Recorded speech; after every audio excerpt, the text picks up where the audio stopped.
Hey, what's going on, Recovery fam? It's Aaron here again. Just wanted to give you guys a little update. I have taken my Suboxone. I took my 2 milligrams. Not going to take any more until tomorrow morning. And from there, I'm just going to take my 2 milligrams in the morning, 2 milligrams in the evening, and just do it how I'm supposed to. It's not meant to be experimented with, and I kind of realize that now. I just kind of wanted to test myself, push myself a little bit, but it's not meant to do that. So I'm just gonna take it like I'm supposed to, and yeah. Um, quick, something quickly I wanted to cover. Triggers. Just gonna cut right to it. Triggers, triggers, triggers. Um, Man, triggers are very difficult to deal with in recovery, or even while you're still using. You're gonna really want to try and be as well prepared for triggers, especially while you're trying to get clean, as possible. I say the best way to deal with a trigger is to avoid a trigger at all cost. Just avoid it, because if you can, obviously, because really it's a mind over matter thing, and early on your mind over matter abilities are not very strong, at all. And that's just a given. That's just the facts. So at first I say avoid all triggers at all costs, if that's possible. But you see, for me, a big trigger of mine is seeing the bus go by my house. It's not so bad anymore. I don't really have too bad of triggers anymore, but that used to be a big one, because that's what I'd do. I'd hop on the bus and go do my thing. You know, that was a routine for me. It's things that used to be a routine for you that made your using possible, or reminds you of the drug. That's kind of what a trigger is. When you get reminded of something like that.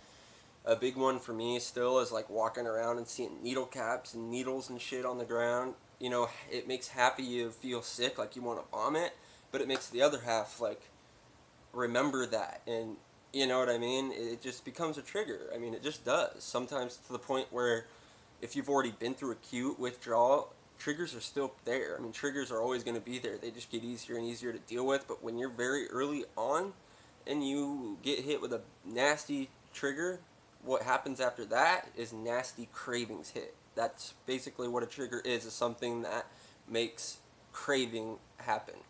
Um, and that's never fun. And when it's really early on, like either during the acute stage or right after, it almost throw you back into withdrawal for even just a few minutes. When you have that trigger, which leads to that craving, when that happens, it's very real. You guys, triggers are very real, and you should be cautious of what triggers you and what are main triggers to you. And try at all costs, at least for a little bit, to avoid them while you get strong enough to later learn how to deal with those triggers, because they're never going to go away.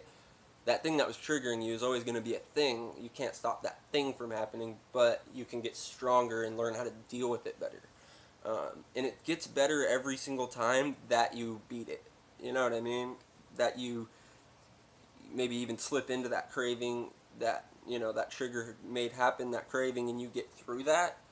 After that, it becomes, you might have another craving when you see it again, but it's less. Then another craving, but then it's less and less and less, until it becomes something that doesn't even really bother you anymore. At least for me, you know. And it's a long process, but it's something you really want to think about, because I can't tell you guys how many times certain triggers happen to me, and I'm just like, dude, fuck it. Like, I need to get something right now. Um, you know, it's very real. It's very real.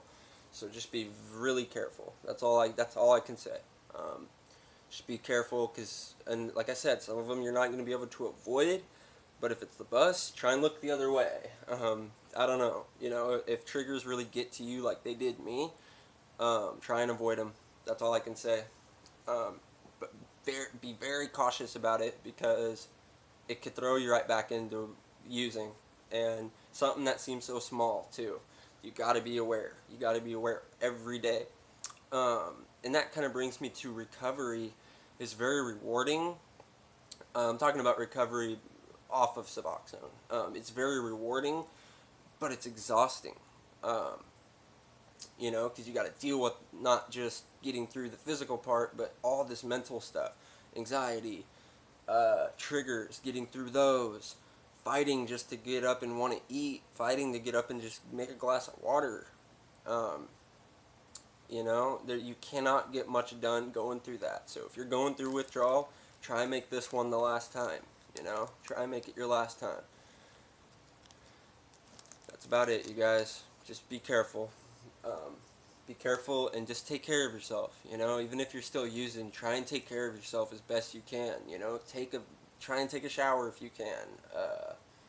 You know, just don't wait until you're sick to try and get those things done. I say prepare if you're trying to go through withdrawal and get clean. If you have enough of your shit to just stay well until you can get your house cleaned and deal with your responsibilities enough to where you'll be good for a little bit, because it's really hard to do while you're sick. So I don't know. You guys, you be the judge of that. You know you better than me, and always talk to your doctor first. I should take my own advice on that, but talk to your doctor before you start doing anything, as even recovering at all. You need to talk to your doctor, especially if you're older. Make sure your heart's healthy enough to go through acute withdrawal with no taper. Just be careful, because even withdrawal is not harmless. You know, don't get fooled by that. I mean, bad things can happen. You know, opiate withdrawal itself, I guess, has never killed anybody, but the dehydration, especially if you have diarrhea,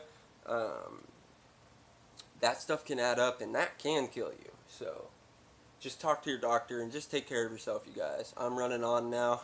My bad. Recovery fam all day. Let the healing begin. I'll see you guys again this evening. I'm definitely going to be making another vid. Much love, you guys.